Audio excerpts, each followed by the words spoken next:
Bagong silang na sanggol na tagpo ang wala ng buhay sa bakanting lote sa barangay Dangkalan, Donsola. Nasa linya ang aming News Director, Megawa Patrol number 28, Jomar Hestre. Bicol Network News Report!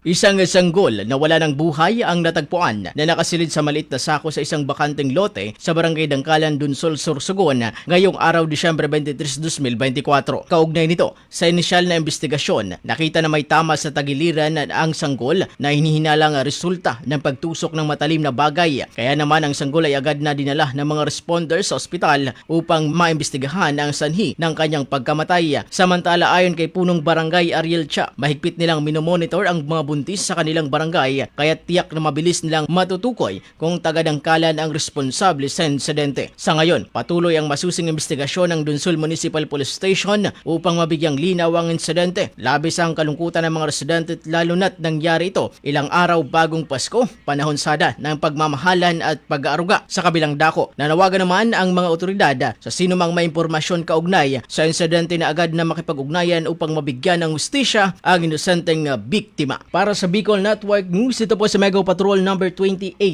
Jomar Hestre, tatak tunay na serbisyo.